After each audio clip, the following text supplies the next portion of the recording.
खूप दिवसापासून कोणताही व्हिडिओ एडिट केलेला नाही आहे आणि ह्या ट्रिपचे व्हिडिओज तर ऑलमोस्ट एक आठवडाभरापासून पेंडिंग आहेत. फायनली आज ह्यांना एडिट करूया.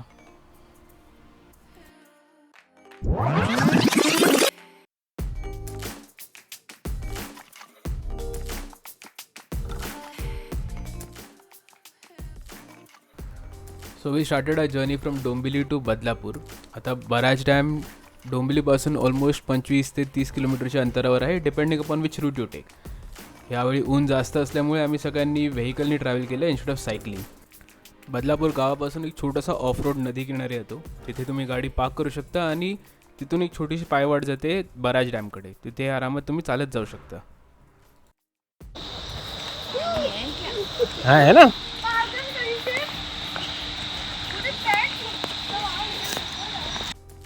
बराज डॅम हे उल्हास नदीवर स्थित आहे. इथे जवळच MJPचं एक केंद्र पण आहे, म्हणजेच महाराष्ट्र जीवन प्राधिकरण. हे एक वॉटर ट्रीटमेंट फॅसिलिटी आहे जे 1923मध्ये ब्रिटिशर्सनी बनवली होती. बहुधा त्याचवेळी उल्हास नदीवर बंधारा बांधून त्याला बराज डॅम नाव दिलं गेलं असेल. या बंधाऱ्याने अडवलेल्या पाण्याचं नंतर ट्रीटमेंट करून म्हणजेच त्या पाण्याला शुद्ध करून डोंबिवली, अंबरनाथ, बदलापूर ह्या सगळ्या शहरांमध्ये पुरवलं गेलं. बराज डॅमच्या अलीकडे त्यांनी छोट्या छोट्या पाण्याच्या टाक्या बनवल्यात. त्या टाक्यामध्ये पाणी जास्त खोल नसून कमरे एवढं असून आपण आरामात तिथे जाऊन मजा करू शकतो, पोहू शकतो त्या पाण्यात आणि मुलांनाही घेऊन जाऊ शकतो. आणि मेन म्हणजे या कडकडत्या उन्हाळ्यात नदीच्या थंडगार पाण्यात पोहण्यात एक वेगळीच मजा येते. हीच मजा आम्ही सगळेच अनुभवत होतो. बराज डॅमला एक छानसं स्लोप पण दिलेलं आहे, जिथे वरती चढून आम्ही मस्त स्लाईड करून खाली येतो. जसं काही एक फ्री वॉटर पार्क आमच्यासाठी बनवलं गेलं आहे. आणि नदीचं पाणी वाहतं असल्यामुळे एक तर काळजी आम्हाला नव्हती की पाणी हे शुद्धच असणार, कारण वाहत्या पाण्यात काही कचरा कुठेही अडकून राहत नाही. आणि त्यात नवल म्हणजे माझा छोटा भाऊ पृथ्वी, जो मला वाटलं नव्हतं वरती चढून जाणार आणि त्यावरून स्लाईड करून खाली येणार किंवा काही, पण तो पाण्यात आला. तो स्लाईडवरती तिथे वरती चढत जाऊन कित्येक वेळा स्लाईड करून आला पण खाली. आणि त्याला हे विचारलं होती, त्याचं फक्त एकच उत्तर होतं, डर के आगे जीत है. त्यामुळे त्याला बघून सगळे हेच बोलते, पृथ्वी डर के आगे जीत है. ये कौन सा मछली है. एक पीला मछला, एक दो पीला मछली. फायनली या सगळ्यांची मजा बघून मीही त्या स्लोपवरून चढून वरती आलो. एकत्र स्लाईड करून खाली जाऊया असं म्हणत मी बसलो तिथे, पण माझ्याने काही स्लाईड करून खाली जायचं होत नव्हतं.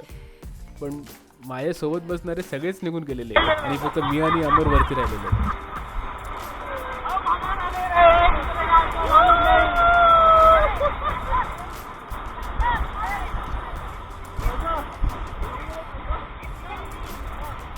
खाली तर सगळ्यांची मजा चालूच होती आणि त्या मजामध्ये मी आणि अमर मस्ती करत होतो वरती.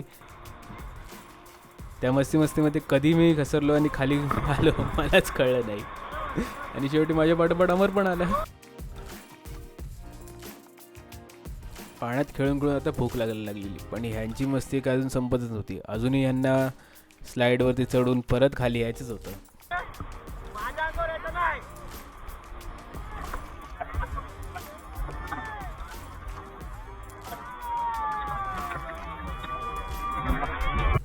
फायनली कपडे चेंज करून सगळे फ्रेश होऊन आता निघालो आपल्या डबा पार्टीकडे.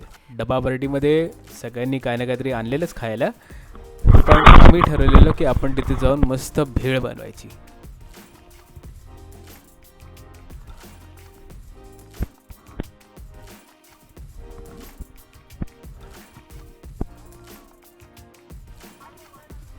सगळेच एकदम भेळ बनवायच्या तयारीत लागलेले, पण ते आमचा वेगळाच प्रोग्राम चालू होता. ज्याने कोणी काही स्नॅक्स आणलेले त्याचं खाणंपिणं चालू झालं, कारण भूक एवढी लागलेली पाण्यात खेळून खेळून. आता काहीतरी खायचं आहे म्हणून चिवडा, चकली, इडली जे मिळेल ते हातात आम्ही खात जात होतो.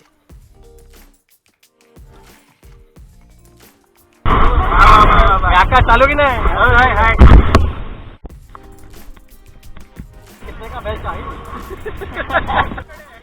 त्यात कपिलनी ह्या डबा पार्टीमध्ये कोकम शरबत आणून या डबा पार्टीला एकदम कंप्लीट करून टाकलं. अब हम कटिंग करेंगे तो कब अबुआ इसको बोलते हैं काला ऑनियन.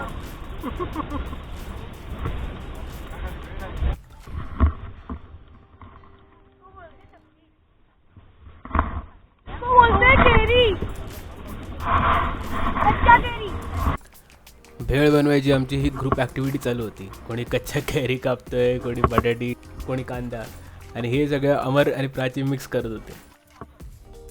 आम्ही जेवढी भेळ बनवायला मेहनत नाही केली असेल त्याच्यापेक्षा जास्त मेहनत रितेश आणि त्याच्या वाईफने केली होती. सकाळी सकाळी 5ला उठून त्यांनी आमच्यासाठी छोट्या छोट्या बटन इडलीज बनवून आणि चटणीबरोबर घेऊन आले होते. ते खूप टेस्टी लागत होते. ऑलमोस्ट त्यापेक्षा जास्त इडली तर आम्हीच संपवले. फायनली भेळमध्ये सगळे इन्ग्रेडियंट्स टाकून ती रेडी झाली आणि खात खात सगळ्यांची पोटं एवढी भरलेली की आता खायला जराही जागा नव्हती उरली. भेळ खाऊन, इडल्या खाऊन तिथून निघायची वेळ झाली. पण आम्ही ह्यावेळी एक गोष्ट पाळली की आम्ही एक ट्रॅश बॅग पण घेऊन गेलेलो, ज्यात सगळं कचरा आम्ही एकत्र केलं. कारण जिथे आम्ही जातो, पार्टी करतो, एन्जॉय करतो, तिथे घाण करण्याचा हक्क कोणालाही नाही. त्यामुळे आम्ही जे काही आम्ही तिथे कचरा केला ते सगळं एकत्र करून आपल्यासोबत परत घेऊन आलो. लास्टली काही फोटोज काढून, ग्रुप फोटोज काढून सगळे दमलेले. अशा प्रकारे बदलापूरच्या बाराही डॅमची डबा पार्टी पिकनिक संपवून आम्ही परतीच्या प्रवासाला लागलो. तुम्हाला हा व्हिडिओ कसा वाटला ते आम्हाला नक्की कळवा.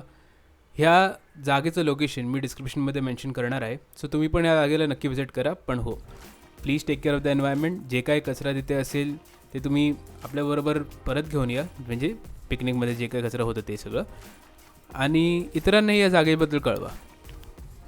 And yes, if you do like the video, then please like, share and also subscribe to my channel.